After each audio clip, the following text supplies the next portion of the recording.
அதாவது இந்த ஓங்கோல் குடும்பம் இருக்கு பார்த்தீங்களா, கருணாநிதி குடும்பம், ஸ்டாலின் குடும்பம், இந்த ஓங்கோல் குடும்பம் இருக்குல்ல, இந்த குடும்பம் என்னைக்குமே தமிழன் வந்து முன்னேறதை விரும்பாது, பெரிய ஆளா வரக்கூடியதை விரும்பவே விரும்பாது. ரெண்டே ரெண்டு உதாரணம் சொல்றேன். ஒன்று ஜி.கே. மூப்பனார். அவருக்கு வந்து அவருக்கு ஒரு சந்தர்ப்பத்தில் அவருக்கு பிரதமராகக்கூடிய வாய்ப்பு கிடைச்சது. அதை கெடுத்தது யாரு? கருணாநிதி. அவருக்கு ஒரு பிரதமர் வாய்ப்பு, தமிழன் ஒருவன் வந்து பிரதமராக வரணும், வரக்கூடிய சந்தர்ப்பம் உருவாகுது. கருணாநிதிக்கு பிரதமராகக்கூடிய வாய்ப்பு கிடைக்கல. அப்போ அவர் பிரதமராக வந்தா அவர் இங்க சென்னையில ஏர்போர்ட்ல வந்து இறங்கும் போது முதலமைச்சராக இருக்கக்கூடிய கருணாநிதி போய் பார்க்கணும், அப்படித்தானே? அவர் எப்படி நான் போய் வரவேற்கிறது? அதனால அவர் ஆகக்கூடாது. அப்போ ஒரு தமிழன் வந்து பிரதமராக வருவரை கெடுத்து தடுத்து கெடுத்தது உங்க தந்தையார், உங்க அப்ப. இதான உண்மை, இதான வரலாறு. நீங்க தமிழனுடைய முன்னேற்றத்தை பத்தி பேசுறீங்க. அடுத்து இன்னொரு பாயிண்ட். இந்தியாவினுடைய மிக உயர்ந்த பதவி என்னது? ஜனாதிபதி பதவி. அந்த ஜனாதிபதியாக திரு டாக்டர் அப்துல் கலாம் அவர்கள் வந்து இருந்தார். அவரை கொண்டு அந்த இடத்துல வச்சு அழகு பார்த்தது எது? பாஜக அரசாங்கம் தான், பாஜகவினர் தான் வந்து அவரை ஜனாதிபதி ஆக்குனாங்க. ஜனாதிபதி ஆகிட்டு அவருக்கு 5 ஆண்டு காலம் நிறைவு பெற்றது. சரி, ஒரு மாபெரும் ஒரு நல்ல ஒரு மனிதர், அருமையான ஒரு மனிதர், இளைஞர்களுக்கு ஒரு முன்னோடி, மாணவ செல்வங்களுக்கு ஒரு வழிகாட்டியா இருந்த ஒரு மனிதர். அதனால அவரை மறுபடியும் வந்து 5 ஆண்டு காலம் அவரை ஜனாதிபதி ஆக்கும்னு சொல்லிட்டு அவரை ஆக்குனாங்க. நீங்க உங்க அப்பா என்ன சொன்னாரு? கலாம் என்றால் கலகம்னு சொன்னாலும் உங்க அப்பா. சரிதானே? கலாம் தமிழன் கிடையாதா? அப்துல் கலாம் அவர்கள் தமிழன் அல்லையா? இல்லையா? ஜி.கே. மூப்பனார் அவர்கள் தமிழன் இல்லையா? அவங்களெல்லாம் வந்து அந்த மாதிரி உயர்ந்த பதவிக்கு வரும்போதே அதை கெடுத்தாலும் நீங்க, உங்க குடும்பம், அந்த ஓங்கோல் குடும்பம் தான் அதை கெடுத்தது. கருணாநிதி தான் கெடுத்தாரு. பாஜகவினுடைய அந்த ஒடிசா மாநில தலைவர்கள் எல்லாம் வந்து அந்த மண்ணின் மைந்தர்கள்ங்கிற ஒரு கோஷத்தை முன் வச்சு அதை ஒரு பெரிய லெவலில் பிரச்சாரமாக பண்ணிட்டு இருந்தாங்க. இந்த சூழ்நிலையில் ஒடிசாவில் உள்ள ரொம்ப பிரபலமான பிரசித்தி பெற்ற கோவில் வந்து பூரி ஜெகநாதர் ஆலயம். இந்த ஆலயத்தினுடைய அதாவது ஏராளமான நகைகள், அந்த கோவிலுக்கு சொந்தமான நகைகள் இருக்குது. அது கருவூலத்தில் வச்சு பூட்டி வச்சுருக்காங்க. அது ஒரு 40 ஆண்டு காலமாக அந்த கருவூலம் திறக்கப்படாமல் இருக்குது. அந்த கருவூலத்துக்கு உடைய சாவிகள் வந்து 2018 காணாமல் போயிட்டு. அப்போ வந்து இது பிஜு ஜனதா தளம் தான் ஆட்சியிலே இருந்துச்சு. இப்போ தானே அவர் தான் 25 வருஷத்துக்கு மேலே இருக்கார். அதே மாதிரி இந்த ஐஏஎஸ் ஆஃபீஸருக்கு அவருக்கு வி.கே. பாண்டியன், இவரும் அங்கே இருக்கார். இவருக்கு அதில் ஏதோ இவருக்கு தெரியாமல் எதுவும் நடக்கலை. சாவி காணாமல் போன விஷயம் வந்து கோர்ட் வரைக்கும் போயிட்டு, அது கோர்ட்டு படியேறி அந்த பக்கமாக போயிட்டு இருக்காது. இந்த சூழ்நிலையில தான் அங்கே பிரச்சாரத்துக்கு போன பிரதமர் நரேந்திர மோடி அவர்கள் வந்து அதை கருவூலம், கோவிலினுடைய பூரி ஜெகநாதர் ஆலயத்தினுடைய கருவூல சாவி கொத்து வந்து தமிழ்நாட்டுக்கு போயிருக்கலாம் அப்படின்னு சொல்லிட்டு ஒரு வார்த்தையை அவர் வந்து பயன்படுத்தினார். கருவூலத்தின் சாவிகள் தமிழகத்திற்கு சென்றிருக்கும் அப்படின்னு சொல்லி சொன்னார். அவர் சொன்ன டயலாக் இதுதான். ஏன்னா வி.கே. பாண்டியன் வந்து அங்கே அவர் தான் முக்கியமான, அதாவது முதலமைச்சருக்கு மேலே அவர் உட்கார்ந்துருக்காரு. நவீன் பட்நாயக்கை விட, அதாவது முதலமைச்சரை விட அதிகாரம் படைத்தவராக உயர்வான இடத்துல உட்கார வச்சிருந்த வி.கே. பாண்டியனுக்கு தெரியாமல் இது நடக்கலை. அப்போ வந்து இவருக்கு அதில் ஏதோ ஒரு பங்கு இருக்குது, அதன் மூலமாக இவருக்கு கையில் இது போயிட்டு அப்படிங்கிறத அவர் ஒரு தமிழன்கிறதுனால அது தமிழகத்திற்கு சென்றிருக்கும் அப்படின்னு சொல்லி ஒரு வார்த்தையை பிரதமர் நரேந்திர மோடி அவர்கள் தேர்தல் பரப்புரையில் பயன்படுத்தியிருந்தார். இது ஒரு விஷயம். இந்த விஷயத்தை உடனே நம்முடைய முதலமைச்சர் மு.க. ஸ்டாலின் காரு அதை எடுத்து, அது எப்படி நீங்கள் வந்து அப்படி ஒட்டுமொத்த, அவர் சொன்னது யாரை சொன்னார்? வி.கே. பாண்டியனை சொன்னார். தனிப்பட்ட ஒரு ஆளை சொன்னார். அவர் வந்து அங்கே அரசியல் ரீதியாக நவீன் பட்நாயக்கு பிறகு அவர் தான் அரசியல் வாரிசாக அங்கே அறிவிக்கப்பட்டவர். அதே மாதிரி அவர் கட்சியினுடைய பிஜு ஜனதா தளத்தினுடைய முகமாகவும் அவர் தான் தலைவர்னு வச்சுருக்கலாம். அவரை மீறி அங்கே எதுவுமே நடக்காது. இந்த அளவுக்கு அதிகாரத்தில் தூக்கி உட்கார வச்சதுனால அவரை விமர்சனம் பண்ணுறாரு. அவர் தமிழன்கிறதுனால அந்த சாவி கொத்து தமிழ்நாட்டுக்கு போயிருக்கோம் அப்படிங்கிற ஒரு வார்த்தையை பிரதமர் சொல்லியிருந்தார். உடனே நம்ம முதலமைச்சர் மு.க. ஸ்டாலின் கார் வந்து அதுக்கு கடுமையான கண்டனமாக தெரிவித்து அறிக்கை விட்டு பெரிய ஒப்பாரியெல்லாம் வச்சிருந்தாரு. அதில் 2 பாயிண்ட் உங்களுக்கு வாசிக்கிறேன். தமிழகத்தின் மீதும் தமிழக மக்கள் மீதும் பிரதமர் மோடிக்கு இருக்கும் காழ்ப்பின் வெளிப்பாடுதான் இவரது இரட்டை வேடம். இதில் தமிழக மக்கள் எங்கே வந்தாங்க? வி.கே. பாண்டியனை தான் அவர் சொன்னார். வி.கே. பாண்டியன் தமிழன்கிறதுனால அது தமிழ்நாட்டுக்கு போயிருக்கு. ஏன்னா பூரிங்க அவர் தமிழன் தானே, இன்னைக்கு அவர் தமிழ்நாட்டுக்காரர் தான். அதனால அவர் சாவி கொத்துட்டு வந்திருப்பாரு, இங்கே தமிழ்நாட்டுக்கு கொண்டு வச்சிருப்பாருன்னு சொன்னார். இதில் தமிழனை எங்கே இழிவுபடுத்தினாரு? தமிழர்களை எங்கே இழிவுபடுத்தினாரு? தமிழ் இனத்தை எங்கே இழிவுபடுத்தினாரு? இவர் சொல்றக்கூடிய வார்த்தையை நீங்க கவனிச்சிடுங்க. ஓட்டுக்காக எனது மக்களை அவதூறு செய்வதை பிரதமர் மோடி நிறுத்தி கொள்ள வேண்டும்.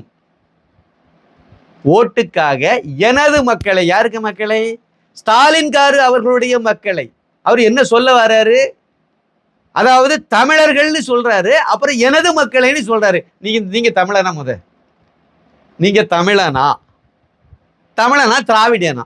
ரெண்டுல எதுன்னு சொல்லுங்க எதுக்கு நீங்க அந்த திராவிடன்கிற ஒரு அதாவது தமிழன் தானே.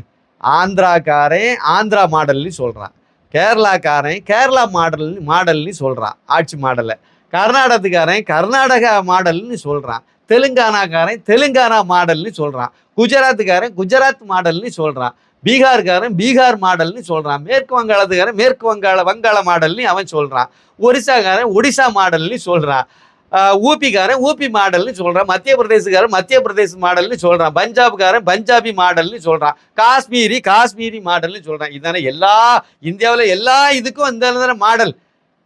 மாநில அளவில் எடுக்கும்போது தமிழனுக்கு மட்டும் எப்படி திராவிடியா மாடல் வந்துச்சு? அது எப்படி சாத்தியமாகுது? ஏன் நீங்க திராவிடியா மாடல்ங்கிற வார்த்தையை பயன்படுத்தினீங்க? தமிழன் மாடல் தானே சொல்லணும், தமிழ் மாடல்னு சொல்லணும், தமிழன் மாடல்னு சொல்லணும். ரெண்டுல எதுனாலும் நீங்க சொல்லிட்டு போகலாம், ஒன்றும் பிரச்சனை இல்லை. தமிழனுடைய மாடல் கரெக்ட், அதை நீங்க சொல்லிட்டு போகலாம். ஆனா நீங்க எதுக்கு திராவிடியா மாடல் கொண்டு போய் அங்கே பூத்துனீங்க? நீங்க தமிழன் இல்லை, அதுதானே பிரச்சனை, அதுதானே உண்மை. திராவிடியா கழகம், அந்த திராவிட கழகம்ங்கிற அந்த நாய் கழகத்தை ஆரம்பிக்கும் போது காலையில தமிழர் கழகம் ஆரம்பிச்சுட்டு இதுல இருக்கக்கூடிய ஈவே ராமசாமி நாயக்கர் தமிழன் இல்ல, அப்புறம் அடுத்த தலைவராக இருக்கக்கூடிய CN அண்ணாதுரை தமிழன் இல்ல, இப்படி யாருமே தமிழனே இல்லாத ஒரு கடையில நீங்க தமிழன் அப்படின்னு சொல்லிட்டு கழகம்னு வச்சா காரு துப்பி போடுவான். அதனால வேண்டான்னு ஒரு கருத்து அங்க விவாதிக்கப்பட்ட உடனே சாயந்தரம் அந்த தமிழர் கழகத்தை மாத்தி திராவிடர் கழகம்னு மாத்திட்டாங்க. அதானே உண்மை, வரலாறு அதானே. இப்ப அதே மாடல்ல தான் நீங்க வரீங்க. ஏன் நீங்க திராவிட மாடல்னு சொல்றீங்க? இவ்வளவு தூரம் தமிழுக்காக குரல் கொடுக்கிற நீங்க தமிழன் மாடல்னு தானே சொல்லணும். நீங்க எதுக்கு திராவிடியா மாடல்ட்டு போயிட்டு இருக்கீங்க? ஏன்னா நீங்க ஓங்கோல் வம்சாவளி, ஓங்கோல்ல இறக்குமதி செய்யப்பட்டவர். நீங்க இப்ப பாண்டியனுக்காக குரல் கொடுக்கிறீங்க. அதாவது ஒடிசா மாநிலத்தில் மண்ணின் மைந்தர்கள் தான் முதலமைச்சராக வரணும்னு ஒரு கோஷத்தை முன் வச்சு அது மக்கள் மத்தியில எடுபட்டு பிரச்சாரம் பெருசான உடனே நீங்க இங்க இருந்து என்ன சொல்றீங்க? நேரே மோடி கிட்ட பாயிறீங்க. எப்படி பாயிறீங்க? அது தமிழனுக்கு எதிராக, அதாவது VK பாண்டியனுக்கு எதிராக சொன்னா அது தமிழனுக்கு எதிராக எப்படி வரும்? அந்த அளவுக்கு நீங்க தமிழனுக்கு மேல பாசம் உள்ள ஆளா இருந்தா தமிழன் மாடல்ல நீங்க வைக்கணும். எதுக்கு திராவிடியா மாடல் வச்சுட்டாலேறீங்க? இதுதான் பித்தலாட்டம். அதாவது தமிழகத்துக்கு ஒரு பீடை வந்ததுன்னா 1967 முதல் முறையா தமிழகத்துல ஒரு பீடை பிடிச்சதுன்னா அப்பதான் பிடிச்சது. ஏன் அப்படின்னா அப்பதான் முதல் முறையாக தமிழகத்துல ஒரு தமிழன் அல்லாத முதலமைச்சர் இருந்தார் நம்ம எடுத்துக்கலாம். சுதந்திரத்துக்கு பிறகு நீங்க பாத்தீங்க அப்படின்னா சுதந்திரத்துக்கு பிறகு பாத்தீங்கன்னா இல்ல காமராஜர் இருந்தாரு, பக்தவச்சலர் இருந்தாரு, மூதறிஞர் ராஜாஜி இருந்தாரு, இப்படி எல்லாம் சொன்னீங்கன்னா இவங்க எல்லாம் தமிழர்கள். அப்ப முதல் முறையாக தமிழர்கள் அல்லாத CN அண்ணாதுரை முதலமைச்சரானார். அப்புறம் கருணாநிதிகாரு முதலமைச்சரானார், அவரும் தமிழன் கிடையாது, தெலுங்குகாரு. சரி, அதுக்கு பிறகு யார் வந்தா? எம்ஜிஆர் மலையாளி, சரிதானே. அதுக்கு பிறகு யார் வந்தா? இந்த இடைக்கால முதலமைச்சர்லாம் தள்ளிருங்க, மக்களால் தேர்ந்தெடுக்கப்பட்ட நிரந்தர முதலமைச்சர்லாம் வாங்க. அதுக்கு பிறகு யார் வந்தா? ஜெயலலிதா, அவங்க கன்னடத்துக்காரங்க, அவங்களும் தமிழர் கிடையாது. ஆனால் அவங்க என்னுடைய பூர்வீகம் ஸ்ரீரங்கம்லாம் சொன்னாங்க. அதேமாதிரி எம்ஜிஆர் கூட பூர்வீகம் தமிழ்நாட்டில் தான் இருக்குன்னு சொன்னாங்க. இருக்கட்டும், ஆனாலும் அவங்க மலையாளின்னு சொன்னா கருணாநிதியை சொல்லிட்டு இருந்தார். எம்ஜிஆரே மலையாளி என்று சொன்ன கருணாநிதி யாரு? தெலுங்காரு. ஜெயலலிதாவை கன்னடத்துக்காருன்னு சொன்ன கருணாநிதி யாரு? தெலுங்காரு. அப்படித்தானே. இப்படியெல்லாம் நீங்க அப்படி அந்த வரிசையில பாத்தீங்கன்னா இன்னைக்கு இருக்கக்கூடிய முதலமைச்சர் MK ஸ்டாலின்காரும் தெலுங்குகாரு தான். அவர் தெலுங்குல இருந்து வரவு தான். ஏன்னா கருணாநிதிக்கு மகன் தானே. கருணாநிதியே தெலுங்குகாரராக இருக்கும்போது இவர் மட்டும் எப்படி தமிழனா இருக்க முடியும்? அப்படின்னா இந்த தமிழர்களை இதை விட மற்ற மொழிகாரங்க ஆதிக்கம் செலுத்த முடியாது தமிழ்நாட்டில். இப்போ இருக்கக்கூடிய நீங்க வெளிப்படைய பேசுறதா இருந்தா நீங்க இப்போ இருக்கக்கூடிய தமிழக மந்திரி சபையில் இருக்கக்கூடிய அமைச்சர் பெருமக்கள் எடுத்து பாருங்க, கிட்டத்தட்ட பாதி பேர் தமிழர் அல்லாதவங்க. எப்படி சாத்தியமாகும்? மற்ற ஏதாவது ஒரு மாநிலத்தில் சாத்தியமாகுமா? ஒரு அமைச்சர் பிற மொழியில உள்ளவங்க இருக்கிறதே பெரிய விஷயமா இருக்கும். கேரளாவில் ஏதாவது ஒரு தமிழன் அங்கே அமைச்சராக இருக்காருன்னு கேள்விப்பட்டிருக்கீங்களா? ரொம்ப அரிதாக தான் இருக்கும். அவ்வளோ ஈஸியாக வர முடியாது. கர்நாடகத்தில் வர முடியாது, ஆந்திராவில் வர முடியாது, மகாராஷ்டிராவில் வர முடியாது, குஜராத்தில் வர முடியாது, எந்த மாநிலத்திலும் வர முடியாது, காஷ்மீர்லேயும் வர முடியாது. ஆனால் தமிழ்நாட்டில் மட்டும் இது சாத்தியமாகுது. எப்படி சாத்தியமாகுது? சரி, இங்கே தான் இருக்குது இந்த சூத்திரமே. இப்போ இவர் என்ன சொல்றாரு? எனது மக்களை அவதூறு செய்வதை பிரதமர் மோடி நிறுத்தி கொள்ள. இவருக்கு மக்களாம், நாமெல்லாம் இவருக்கு மக்களாம். இவரே வந்தேறி இவருக்கு மக்களாம் தமிழன் எப்படி சுற்றி வளைச்சிட்டு வராங்க பாருங்க. முன்னதாக உத்தரப்பிரதேச மக்களை இழித்தும் பழித்தும் தென்னிந்தியர்கள் பேசுவதாக தமிழக மக்கள் மீது அபாண்டமாக பழியை சுமத்தி இருந்தார் பிரதமர் மோடி. எப்படி சொல்றாரு பாருங்க. அதாவது ஊபிக்காரங்களை வந்து தென்னிந்தியர்கள் அப்படிங்கிற தமிழர்கள் வந்து இழித்து பேசினாங்க, பழிச்சு பேசினாங்கன்னு சொல்லி பிரதமர் பேசினதாக இவர் சொல்றாரு. அவர் என்ன தெரியுமா சொன்னாரு பிரதமர்? அதாவது தமிழகத்தில் இருக்கக்கூடிய கட்சி, அதாவது காங்கிரஸ் களவாணி கூட்டணியில் இருக்கக்கூடிய திமுக கட்சியை சேர்ந்தவங்க சனாதன தர்மத்தை ஒழிப்போன்னு சொல்றாங்க. அவங்கள நீங்க பார்த்து, அவங்க தமிழ்நாட்டில் உள்ளவங்க, தமிழ்நாட்டில் வந்து இந்த மாதிரி சனாதனத்தை ஒழிப்போம், இந்து தர்மத்தை ஒழிப்போம்னு சொல்றாங்க. அவங்கள நீங்க வேடிக்கை பார்க்க போறீங்களா? அந்த அவங்களுக்கு கையில ஆட்சியை கொடுத்தீங்கன்னா இந்தியா முழுக்க எதனை செய்வாங்கன்னு சொன்னார். கரெக்டு தானே? அவர் சொன்னது யாரை சொல்லி குறிப்பிட்டாரு? அந்த ஓங்கோல் உதவாக்கரை உதயநிதி ஸ்டாலின்கார சொல்லியிருந்தார். அப்படித்தானே? பட்டத்து இளவரசரை பத்தி அவர் சொல்லியிருந்தார். அங்க அவர் சொன்ன வாக்கியத்தை, அவர் சொன்ன சனாதன ஒழிப்பை பத்தி அவர் அங்க பேசியிருந்தார். சனாதன ஒழிப்பை பத்தி பேசினது உதயநிதிக்காரு. மோடி வந்து உதயநிதிக்கார தானே சுட்டி காட்டி பேசினாரு. அப்ப நீங்க எதுக்கு இதை வந்து ஒட்டுமொத்த தமிழனையும் எங்க கொண்டு போய் சொருகுறீங்க? அப்படியே இதுதான் சூத்திரம், இதுதான் கால்டுவெல் சூத்திரம். இது இப்படிதான் அப்படியே சுத்தி வளைச்சு ஒரு இவங்களுடைய வாரிசை போய் சொல்லிட்டா ஒட்டுமொத்த தமிழன்னு சொன்னதாக மாத்திடுவாங்க. இதுதான் கருணாநிதியுடைய சூத்திரமும் இதுதான். இதே வேலையை தான் இதுக்கு மாடல். இந்த மாடலுக்கு பேர் தான் திராவிடியா மாடல். அதான் சொன்னோம்ல, தமிழன் எங்க இந்த பக்கமா முளை வரைக்க வேண்டியது, அப்புறம் திராவிடன் சொல்லிட்டு உருட்ட வேண்டியது. ஏன் திராவிடன்? தமிழன் சொல்லு, தமிழ் மாடல்னு சொல்லு, அப்புறம் என்ன திராவிடியா மாடல்? அதே கதை தான் இதுலயும். ஒடிசா மாநிலத்தில் தேர்தல் பிரச்சாரத்தில் பேசிய பிரதமர் மோடி புகழ்பெற்ற ஜெகநாதர் ஆலயத்தின் பொக்கிஷ அறையின் தொலைந்து போன சாவிகள் தமிழகத்தில் இருப்பதாக பேசி இருக்கிறார். நான் அதான் முதலாவது அதை சொன்னேன். தமிழகத்தில் இருக்குன்னு அவர் சொன்னார். வி.கே. பாண்டியன் கையில இருக்குன்னு அவர் சொன்னார். அதை மறைமுகமா வி.கே. பாண்டியனை அட்டாக் பண்ண ஒரு பிரதமரா இருக்கனால நேரடியாக சொல்லாம இலை மறை காய் போல சொன்னார். இவர் அதை எப்படி திருச்சிட்டு போறாரு பார்த்துருங்க. இது கோடிக்கணக்கான மக்களால் வணங்கப்படும் பூரி ஜெகநாதரை அவமதிப்போடு, கோடிக்கணக்கான மக்களை வழிபடும் பூரி ஜெகநாதரை அவமதிப்பதோடு இவரு இந்த ஈரவங்காயம் சொல்லுது. இந்துக்களுக்கு வந்து திருடன்னு சொன்னது இவங்க தந்தை கருணாநிதி அவர்கள். அடிய மீனாட்சி உனக்கதற்கடி வயட மூக்குத்தி களத்தடி கள்ளின்னு சொன்னது திமுகவினுடைய முதலமைச்சர் சி.என். அண்ணாதுரை. தில்லை நடராஜரையும் சிதம்பரம் ஸ்ரீரங்கராஜனையும் பீரங்கி வாய் வைத்து பிளக்கின்ற நாள் எந்நாளோ அந்நாளே நன்னாள் பொன்னாள் இப்படி சொன்னது உங்க தந்தை கருணாநிதிக்காரு. இந்தி என்றால் திருடன்னு சொன்னது கருணாநிதி. இன்னும் இந்தி என்னன்னா ராமரை இழிவுபடுத்தி பேசினவர் கருணாநிதி. ஒரு கட்சிக்காரங்க வந்து சனாதன ஒழிப்பு மாநாடு நடத்தினவங்க. உங்க கூட்டணி கும்பல் சனாதன ஒழிப்பு மாநாடு, இந்து மதத்தையே ஒழிக்கிறதுக்கு மாநாடு நடத்தின கும்பல் நீங்க. இதுவரைக்கும் இந்துக்களை இழிவுபடுத்தியதான் வாழ்ந்துட்டு இருக்கீங்க. பார்ப்பன் சொல்லி பூநூல் அறுத்துக்கலாம் இல்லைங்களா? இதெல்லாம் எதனுடைய இது? சனாதன தர்மத்தில் அவங்க இருக்கிறதுனாலதான் அறுத்துட்டு தெரியுறீங்க. மதம் மாறி போன ஏதாவது ஒரு பிராமணனை வந்து நீங்க ஏதாவது பண்ணிருக்கீங்களா? அவனை ஏதாவது செய்திருக்கீங்களா? இல்ல. இது இந்து மதத்தின் ஒரு அங்கமா வருதுனால பிடிக்கிறீங்க. ஆட்சிக்கு வந்த உடனே செய்த வேலை என்னது? 300-400 கோயில்களை இடிச்சு தள்ளினீங்க. அதைத்தானே செய்தீங்க.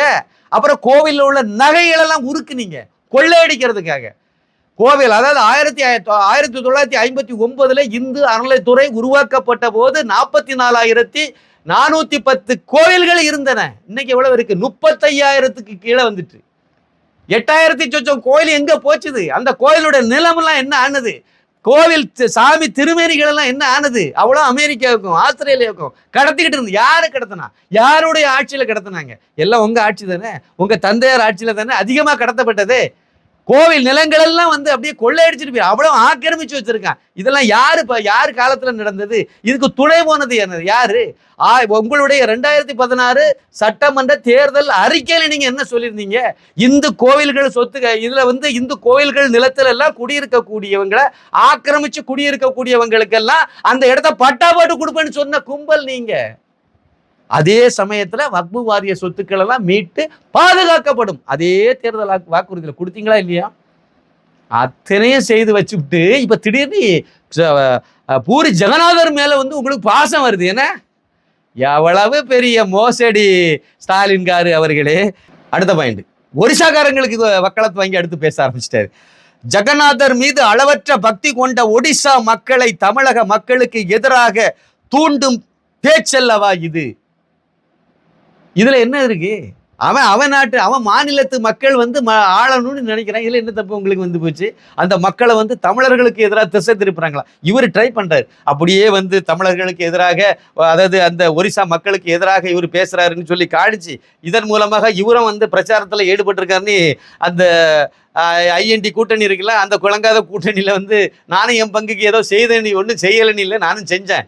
கும்படி புண்டிக்கு அந்த பக்கம் வரட்டாலும் நான் அந்த பக்கம் இருந்துகிட்டே நான் செய்தேன்னு காணிக்கிறதுக்கு முயற்சி பண்ணுற மாதிரி இருக்கு. அதை ரெண்டாவது பேசுவோம்.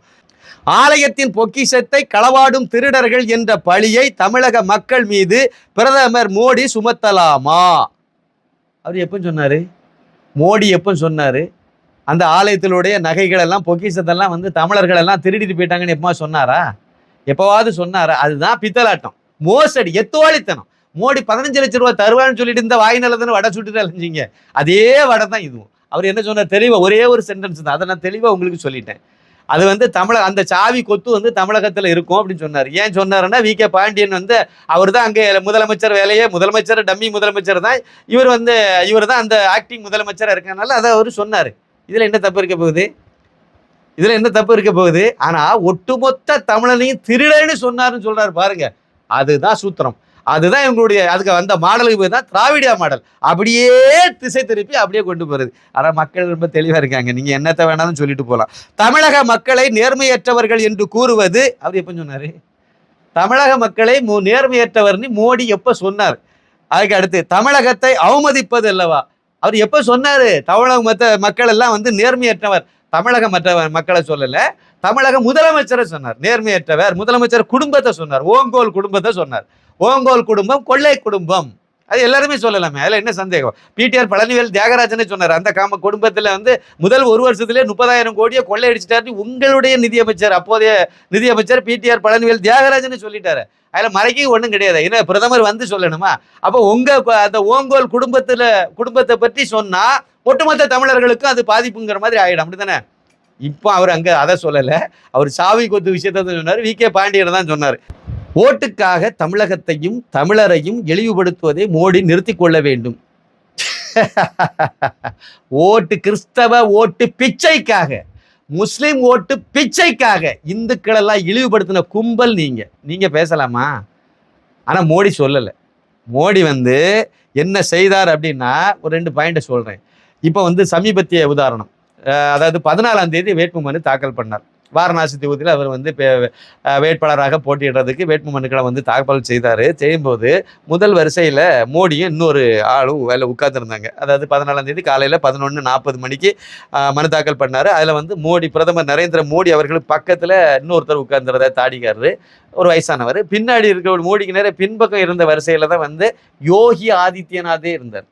யோகி ஆதித்யநாத், அப்புறம் வந்து ஊபி மாநில பாஜக தலைவர், எல்லாருமே அதுக்கு பின்னாடி தான் இருந்தாங்க. மோடிக்கு வரிசையில் முன் வரிசையில் மோடிக்கு நிகராக பக்கத்தில் அமர வைக்கப்பட்டவர் யாரு? பண்டித ஞானேஸ்வர் சாஸ்திரி. தமிழகத்தை சேர்ந்தவர், குறிப்பாக தஞ்சாவூர் மாவட்டம் கும்பகோணம் அருகே உள்ள திருவிசநல்லூர் கிராமத்தை பூர்வீகமாக கொண்டவர். தமிழன், பச்சை தமிழன். இப்படி ஒரு பச்சை தமிழனை தான் அவருக்கு மனு தாக்கல் போது கூட வச்சிருந்தார். ஆனால் அங்கே அதிர்ஷ்டவசமாக அங்கே இருந்த அந்த மனுவை வாங்கின ஐஏஎஸ் ஆஃபீஸரும் அவரும் ஒரு தமிழன்கிறது இன்னொரு பெருமை. அவங்க அப்பா அம்மா எல்லாம் பெருமைப்பட்டாங்க, சந்தோஷப்பட்டாங்க. இதுதான் வந்து மோடி அவர்களுடைய தமிழர்களுக்கு மேலே வச்சிருக்க மரியாதை. இதுதான். இது மனு தாக்கல் பண்ணக்கூடிய இடத்துலயே ஒரு குஜராத்துக்காரரை கூட்டி கொண்டு வச்சுட்டு பண்ணலை. ஒரு உத்தரப்பிரதேசத்தில் உள்ள முதலமைச்சரை கூட பக்கத்து யோகி ஆதித்யநாத்தை விட பெரிய ஆளையா இருக்க முடியும் ஊபியில். அவரையே பின்வரிசையில் உட்கார வச்ச ஆளு தான் வச்சுட்டு தமிழனுக்கு முன்னுரிமை கொடுத்து முக்கியமாக கொடுத்து அவருக்கு பக்கத்தில் உட்கார வச்சதான் பிரதமர் நரேந்திர மோடி. இவர் தமிழை இழிவுபடுத்தினாராம், தமிழர்களை இழிவுபடுத்தினாராம், கொச்சைப்படுத்தினாராம். அடுத்து இன்னொரு முக்கியமான விஷயம் சொல்றேன். பிரதமர் நரேந்திர மோடி அவர்கள் வந்து குஜராத் மாநில முதலமைச்சராக இருந்தபோது அங்கே வந்து மக்கள் செய்தி தொடர்பு துறை செயலாளராக இருந்தது திருப்புகழ் ஐஏஎஸ், தமிழர், இறையன்பு ஐஏஎஸ்னுடைய அண்ணன். பிரதமராக திரு நரேந்திர மோடி அவர்கள் பதவியேற்று டெல்லிக்கு போன பிறகு இந்த ஐஏஎஸ் ஆபீசரை, திருப்புகழ் ஐஏஎஸ் ஆபீசரை டெல்லிக்கு கூட்டிட்டு போயிட்டார். அவருடைய பதவி காலம் முடிஞ்ச பிறகு அவரை வந்து அந்த பேரிடர் மீட்பு குழு இருக்குல்ல, அப்படி அந்த குழுவினுடைய அந்த குழுவில் ஒருவராக திருப்புகழ் ஐஏஎஸை வச்சிருந்தார்.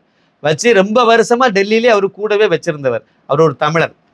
ஒரு தமிழனை வந்து மோடி வந்து வெறுக்கிறாரு அப்படின்னா திருப்புகழ் ஐஏஎஸ் அவர் கூட கூட்டிட்டு போக வேண்டியதில்லை, அவருக்கு பதவி முடிஞ்ச பிறகு அவர் குஜராத்திலே அவர் வச்சிருக்க வேண்டியதில்லை, அவர் வேற ஏதாவது ஒரு துறைக்கு அனுப்பிடலாம். மக்கள் செய்தி தொடர்பு எவ்வளவு முக்கியமான துறை, மக்கள்கிட்ட வந்து பிரதமரை முதலமைச்சரை பத்தி எடுத்து சொல்றதுக்கு முதலமைச்சர் செய்த திட்டங்கள் எல்லாம் கொண்டு சேர்க்கக்கூடிய இடத்துல முக்கியமானது அது, அந்த இடத்துல அவரை வச்சிருந்தார். இது ஒரு விஷயம். திருக்குறளையும் திருவள்ளுவரையும் அதாவது உலகம் முழுக்க கொண்டு போன மகான் வந்து பிரதமர் நரேந்திர மோடி. திருக்குறளை இன்னும் அடுத்த லெவலுக்கு கொண்டு போறதுக்கெல்லாம் இவங்க வந்து இப்போ வந்து தேர்தல் வாக்குறுதியில பாஜக கொடுத்துருக்கு, திமுக கொடுக்கல. ரைட். யாதும் ஊரே யாவரும் கேளிர்னு சொல்லி ஐநா சபையில போய் முழங்கினவர் பிரதமர் நரேந்திர மோடி அவர்கள். கணியன் பூங்குன்றனார் அவர்களுடைய யாதும் ஊரே யாவரும் கேளுங்கிறத ஐநா சபையில போய் முழங்கினவர் பிரதமர் நரேந்திர மோடி. காசியில காசி தமிழ் சங்கம் நடத்துறது அவரு. புதிய பாராளுமன்ற இதுல திறப்பு விழாவின் போது அங்கு வந்து தமிழனுடைய செங்கோலை கொண்டு நட்டு வச்சவர் அவர். இன்னைக்கு வரைக்கும் சபாநாயகர் இருக்கை ஆசனத்தின் பக்கத்துல வந்து செங்கோல் நீதி வலுவாமல் வந்து தீர்ப்பு சொல்லணுங்கிறதுனால அதை கொண்டு அங்க வச்சு தமிழனுக்கே பெருமை சேர்த்தவர், தமிழ் இனத்துக்கே பெருமை சேர்த்தவர் பிரதமர் நரேந்திர மோடி. தமிழகத்துக்கு கிட்டத்தட்ட 11 லட்சம் கோடிக்கு அதிகமான திட்டங்களை வழங்கினவர் பிரதமர் நரேந்திர மோடி. 11 மருத்துவக் கல்லூரி மருத்துவமனைகளை தமிழகத்துக்கு கொடுத்தது பிரதமர் நரேந்திர மோடி.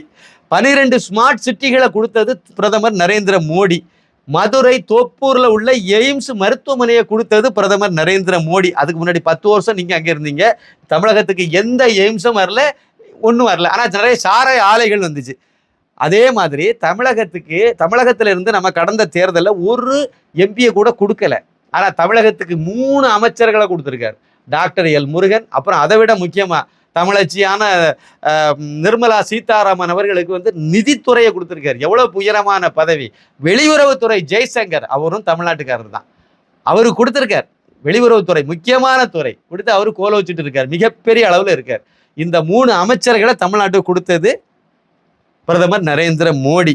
எல்லாத்துக்கும் மேல உங்க தந்தையார் கருணாநிதிக்கு அவருடைய சமாதியை கொண்டு போய் அவருடைய பணத்தை கொண்டு போய் மெரினாவில் அடக்கம் பண்றதுக்கு ஏற்பாடு, அதாவது உதவி பண்ணினவர் பிரதமர் நரேந்திர மோடி. இல்லையா ஆமாவாங்கிறத உங்க மனசாட்சி தொட்டு நீங்க சொல்லுங்க. அவருடைய அது இல்லை, அவர் மட்டும் இல்லை தலையிடலைன்னா அன்னைக்கு எடப்பாடி பழனிசாமி அரசாங்கம் டெல்லியில போய் சுப்ரீம் கோர்ட்ல போய் அப்பீல் பண்ணி அங்க வந்து தெருவில் போட்டு உங்க அப்பாவுக்கு பிணத்தை நார வச்சிருப்பாங்க. இதுதான் அன்னைக்கு நடந்திருக்கும். பிரதமர் தலையிட்டு சரி போட்டு ஒளிஞ்சு போட்டு பதிச்சுட்டு போட்டுன்னு சொன்னதுனால எடப்பாடி அன்னைக்கு வந்த சூழ்நிலையில அவர் அதை ஏத்துக்கிட்டாரு. அவருக்கு விருப்பம் இருந்தோ இல்லையோ அதை ஏத்துக்கிட்டார். இதுதானே உண்மை. அப்போ உங்க அப்பாவை அங்க மெரினா பீச்சில் புதைக்க காரணமா இருந்தது பிரதமர் நரேந்திர மோடி. என்ன இருந்தாலும் ஒரு மூத்த அரசியல்வாதிங்கிற ஒரு பண்பு அவருக்கு மோடிக்கு இருந்துச்சு. அதனால அவர் அதை பண்ணினார். தினத்தந்தியினுடைய 75வது ஆண்டு விழா சென்னையில நடந்த போது அதுக்கு வந்தவர் நேரம் உங்க வீட்டுக்கு எந்த நிகழ்ச்சி நிரலும் இல்லாம திடீர் புரோகிராமா உங்க வீட்டுக்கு வந்து உங்க தந்தையாரை பார்த்து, அவருக்கு வயசாகி போச்சுது, உடல்நிலை சரியில்லாம இருக்காருன்னு சொன்னோன்னா அவரை பார்த்து அவருக்கு மரியாதை செய்துட்டு போனவர் பிரதமர் நரேந்திர மோடி. நான் கேட்குறேன், தமிழ்னு சொல்லிட்டு இருக்கீங்களா, இப்போ திடீர்னு பொங்கிட்டு வரீங்களா? அந்த தமிழை வந்து கட்டி காப்பாத்துனதுல ஊவே சாமிநாத ஐயரை விட உங்க அப்பா பெரியவரா? உங்க அப்பாவுக்கு நீங்க மதுரையில வந்து நூலகம் வச்சீங்க, சென்னையில பேராச்சின்னு சிலை வைக்கணும்னு சொல்லிட்டு அதுக்கு வந்து அடம் பிடிச்சிட்டு நிக்கிறீங்க. கண்டதுக்கு பேரெல்லாம் உங்க அப்பா பேரே வச்சுட்டு போறீங்க. கல்வி கண்ணை திறந்து வச்சதுல வந்து காமராஜரை விட உங்க அப்பா உயர்ந்தவரா? காமராஜருக்கு இல்லாத முக்கியத்துவம் கல்வி திட்டத்துல உங்க அப்பாவுக்கு எதுக்கு? 8ஆம் வகுப்பு 9ஆம் வகுப்பு 10ஆம் வகுப்பு அடுத்து 11ஆம் வகுப்பு 12ஆம் வகுப்பு அப்புறம் 1ஆம் வகுப்பு 2ஆம் வகுப்பு எல்லா இடத்துலயும் உங்க அப்பாவை பத்தியே பாடத்திட்டம் வைக்கணும்னு நினைச்சு அடம் பிடிச்சு வைக்கிறீங்களே. ஊவே சாமிநாத ஐயர் அப்ப தமிழையே கட்டி காத்தவர் அவர் தானே. அவர் இல்லைன்னா நமக்கு இப்ப எது கிடைச்சிருக்கும்? எதுவுமே கிடைச்சிருக்காத. பழைய பழம்பெரும் பொக்கிஷங்கள் எல்லாம் ஓடி தெருவா நடந்த ஆண்டுகள் கணக்கில் இருந்து சேகரிச்சாலே அவர் தானே. ஓலைச்சுவடிகள் எல்லாம் அதெல்லாம் சேகரிச்சு அவர் தமிழை வளர்க்கல, உங்க அப்பா தமிழை வளர்த்தாரு, அப்படித்தானே? அதாவது 5000 கல்வி கூடங்களை வந்து பள்ளிக்கூடங்களை வந்து அடைக்கணும்னு சொன்ன சூழ்நிலையில அந்த 5000ஐயும் அடைக்க முடியாதுன்னு சொல்லி இன்னும் ஒரு 14,000 பள்ளிக்கூடத்தை தமிழ்நாடு முழுக்க திறந்து வச்சவர் கர்ம வீரர் காமராஜர். அவரு கல்வி கண்ணை திறந்து வைக்கல, அவரு தமிழனுக்கு பாடம் சொல்லி கொடுக்கல, அவரு தமிழர்கள் படிப்பதற்கு காரணமானவர் இல்ல, கள்ளுக்கடையை திறந்து வச்ச உங்க அப்பா தான் காரணம், அப்படித்தானே? இந்த இடத்துல இன்னொரு விஷயமும் நான் உங்களுக்கு சொல்லணும். அதாவது வந்து முக்கியமான ஒரு விஷயம் வந்து என்னன்னா, ஒரு 4 முஸ்லீம் பயங்கரவாதிகள் இலங்கையிலேருந்து வந்து குஜராத்தில் வந்து குண்டு வைக்கிறதுக்கு எல்லாம் இது பண்ணும்போது அவங்க வந்து மாட்டிக்கிட்டாங்க. அவங்கள வந்து பயங்கரவாதிகளை வந்து பிடிச்சிவிட்டாங்க.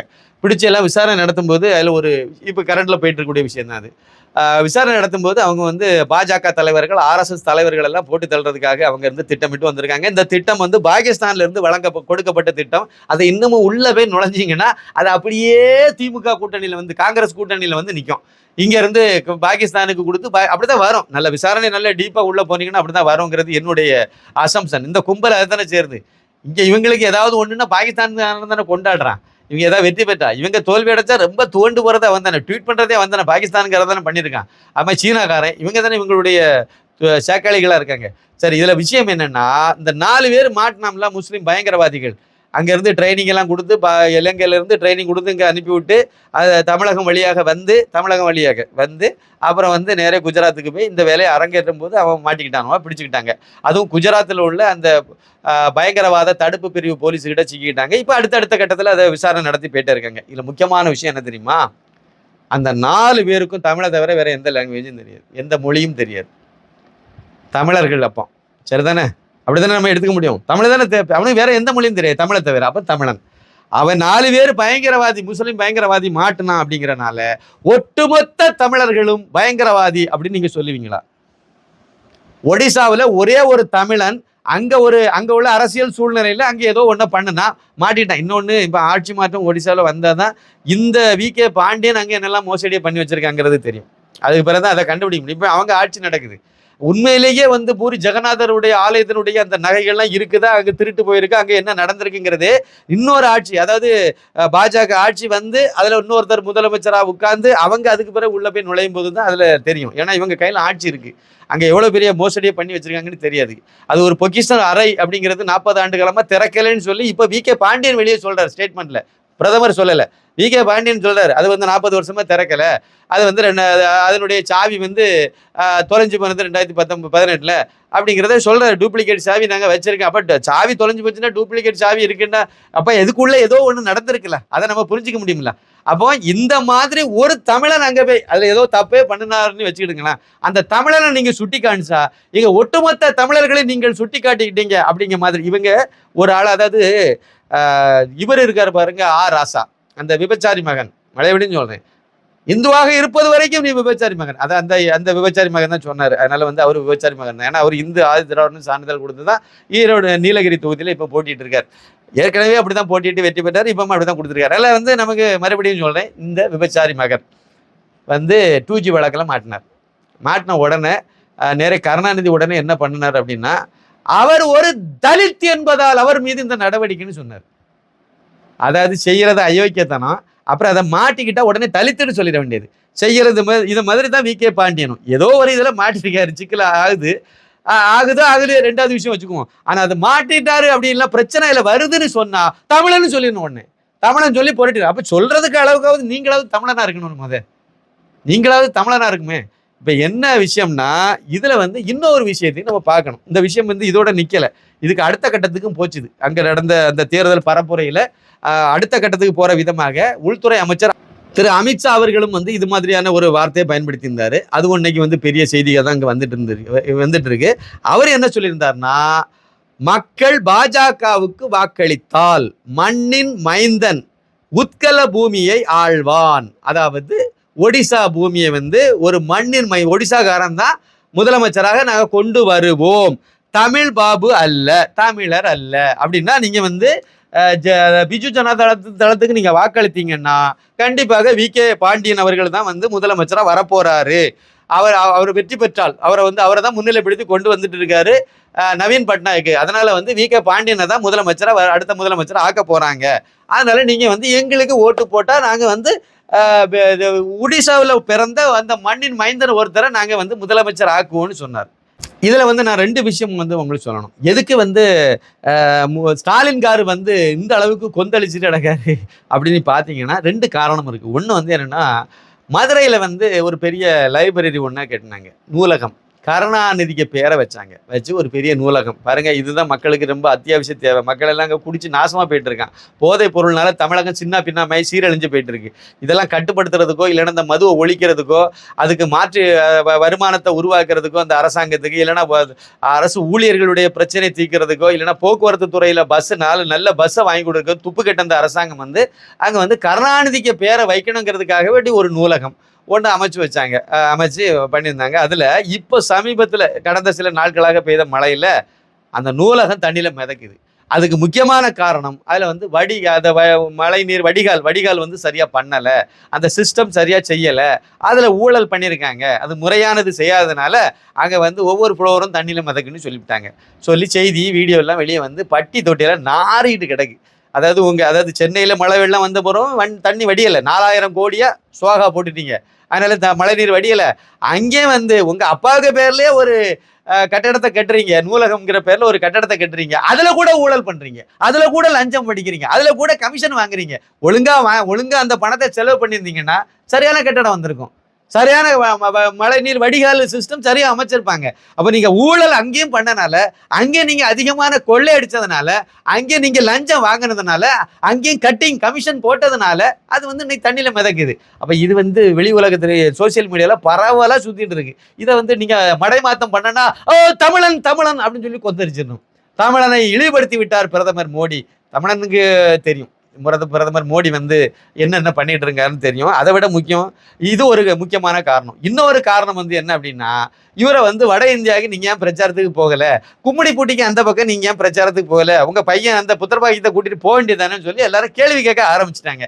ஏன் போகலைங்கிறதுக்கு நானும் இருக்கேன், நானும் வந்து இந்த இதுல கலந்துக்கிட்டேன், நானும் வந்து என் பங்குக்கு நான் அங்க இருந்து குரல் கொடுத்தேன்னு காணிக்கணும்ல. ஏன்னா நீங்க வந்து இந்தியாவை மீட் பண்ணணும்னு சொல்லி தானே பிரச்சாரம் பண்ணீங்க. ஸ்பீக்கிங் ஃபார் இந்தியா அப்படின்னு சொல்லி தானே ஆரம்பிச்சிங்க. அதாவது கர்மாங்கிறது மிகப்பெரியதுங்க.